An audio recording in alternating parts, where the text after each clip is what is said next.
we're going to make sure we pin them back to their territory. We're going to play the ball or the football in their territory. So even though there's a chance of counter attack, we can negate it before they get to our other side of our territory, so that we don't give them unnecessary corners or set pieces or fouls. Because I like the way we play against this so-called smaller teams that like to deploy the low block, pin them in their half. Let's play the low block in their half, so you don't have access to corners or set pieces. Which with set pieces, right?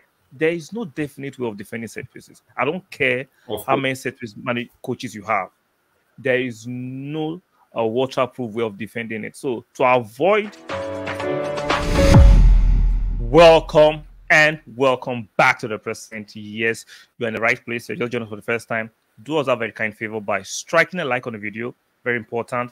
Make sure you subscribe, or you're undecided. Make sure you hit that subscribe button. And lastly, those notification bells, they're going to turn themselves on. Make sure you turn them on. Very, very important. And I'm here with my resident analyst, Mr. Fosa. How are we doing today? Merry Christmas. Happy Boxing Day. Same to you, my bro. How are you doing today? I was doing very well, thank God. Did you enjoy today's matches? Oh, I did. I enjoyed, let's say, the surprises that came with them. Enjoyed looting end to end. Yeah. Who else? Well, Liverpool routine win. Routine, yeah. And we saw Ten Hag. The P45 is pushed back a little bit. Of course.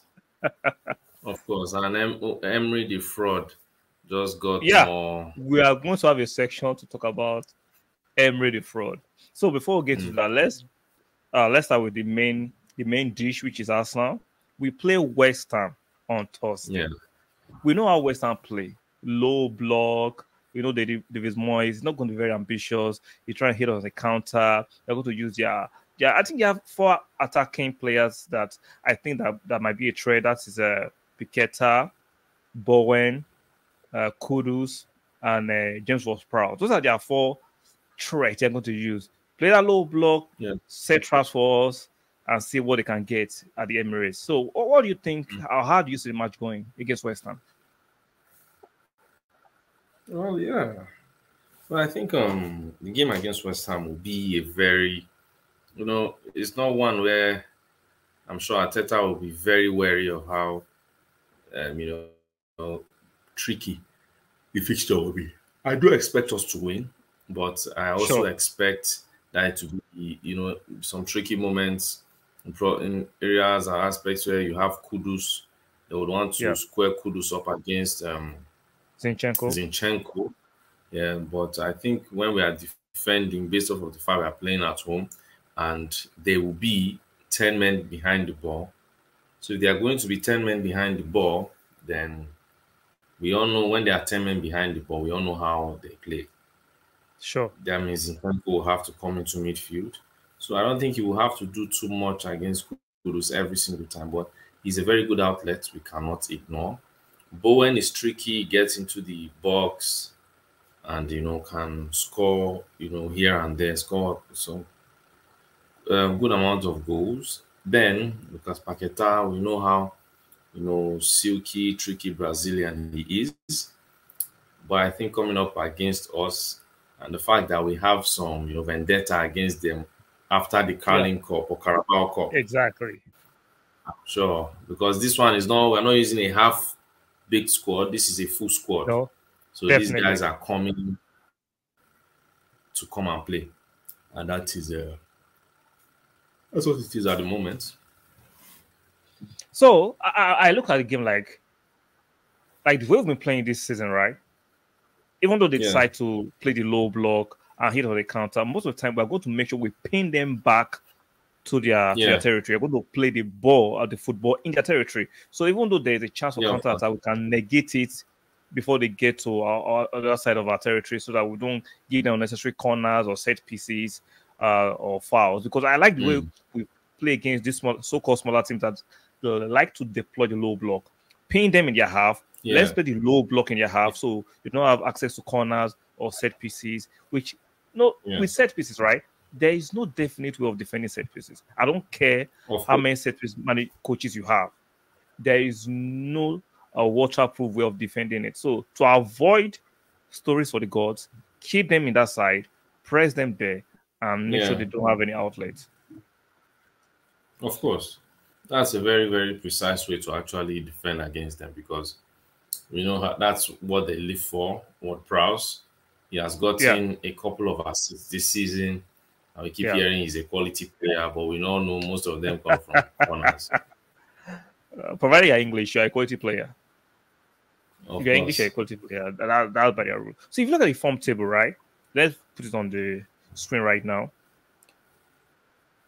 Similar form table. In the last 5 games, we've won 3, they've won 3.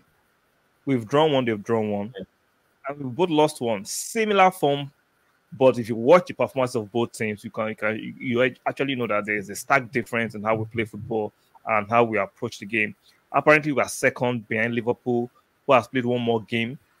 So we are second, while West Ham are 7th. They're not doing badly compared to the resources and how much they have in their score. So for me, it's a must-win. It's a must-win match. We cannot afford to sleep against Liverpool against West Ham at home. We have to win that Yeah, match. It's a must-win. Do you of share course. similar sentiments? Of course. Definitely. Definitely, I do share similar sentiments because I know we are pursuing Man City regardless whether we shouldn't forget that they have a game in hand Sure. regardless. Look at Tottenham. Yes, I don't know how Everton, even a draw wouldn't have been fair based off of how they played, but Sure. I don't know how they lost that game. But even Tottenham, they are 4 points behind us. Now, barring the fact that we will play on the same day, so we have to win so that we can, what's the word I'll use? I will not just say pile on the pressure, but rather, um, give them, I say, extend the gap at the top because we've seen Aston Villa, they drop points. So it's a very good Exactly. time to extend points. Little by little, the table is getting set. So let's Yeah, also set the way or the it's pace taking with the shape. table. Yeah, for me, it's a Yeah. must win. I don't want no excuses. Well, that off day in the office. No, no, no, no, no. These are the games you need to win at home if you're actually serious about winning or vying for the title. These are the games you can't afford to drop Yeah. points. West Ham at home at the Yes. Right. Emirates, you cannot afford.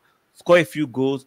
Make sure you match up with the goal difference between Liverpool and Man City. It's very, very important. So it's time for us to score a few goals. Now, certain people have certain complaints or concerns, rather, regarding the recent performance of Martinelli. Are you worried? Because for me, I'm looking at it like, yes, you can be concerned, but not too worried. He's a young player. This on and off form can come in. This incessant way of not making the right decision sometimes is part of the growth Yeah. process young players like Martinelli Yeah. will go through. I'm not worried, but I understand the concern. Do you share similar sentiments Yeah. too? Well, to a little extent, not a great extent, just to a little one, because we forget that, even on his side, Xhaka was playing with him last time. Sure. There were some things that, he was doing that he didn't need to do when Xhaka was around. Exactly. You understand? Xhaka was always providing him, with the ball. Now it's Kai. Now Kai has a different role where he goes into the box. Box. You understand? So Martinelli now has a different role to play. It's not just the same role. He has a different role to occupy. He has different responsibilities he has to take up. So it's not the same. And I do understand it's not the same player from last season. And it's definitely not the same style from him for last season. But we Okay. have to know that the guy has performed in key games, right?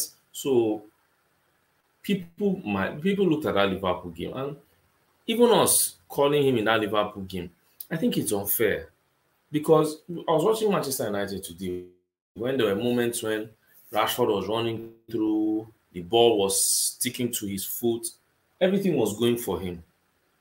But I'm now watching, Martinelli in that particular game. We all saw that game and we knew that game, it wasn't based off of how the pitch was waterlogged, it wasn't going Yeah. directly for him. So I think this cause for concerns is just these guys have been consistent. We also forget they don't give him space to run in behind anymore. So things Like are before, different. exactly. They know his It's a new strengths. year. Yeah. Yeah. So I think people should understand that players adapt. Sometimes Sure. these are the tough moments before they mature into those players. So people should be patient. You understand? Because some of the demands from fans are unreasonable. Okay. One more question I'd like to ask you as round of this segment of the show. Now, Kai has accumulated 5 yellow cards, so he's going to be missing against Westham at the Emirates. What will you have filling that space? Trossard or Smith Rowe? Since Kai is going missing. Or the last lot, should we move Rice into 8 while we bring in Jorginho? So who amongst these three should we use to replace the absence of Kai for this game? Well, I think Trossard, just because he has been fit and has played there. Okay. We don't know how it will be based off of the midfield battle. So that's why I could still look and say he or Smith Rowe. Okay. You understand? He or Smith Rowe should be. If you have to pick one, Smith Rowe or Trossard, who will you pick? Well, I'll go with Trossard because he's fit. Smith Rowe, we all know, yes, people want to see him back and all, of course. But we still realize that he's just coming from, injuries. So I would love to give him just to see how Trossard will handle it. If it's not going well, then yes, we can bring in Smith Rowe. You can bring in Smith Rowe, yeah. And let's not forget, we are hearing our brother is back in training. Exactly, in training. So I don't think you will be able to start because when you have been out for a few weeks like that, it takes you a few more games to build up your mass sharpness and fitness before you can be thrown in. So let's see whether he might be fit enough and might be surprised. Let's see what Arteta has up his sleeve. So give me your prediction against Westham. I'm going for a 3-0. Yeah, I'm going for a 3-1. I don't want us to concede. I just have a sneaky feeling Bowen might just nick one. So, guys, let us know your prediction in the comment section. Arsenal against Westham at the Emirates. What do you think the scoreline will be? Let us know in the comment section. Very, very important. So, let's move to the next segment. We saw today's match. Man U coming back from the dead, 2-0 in the first half. They came back and they equalized. Everybody's celebrating.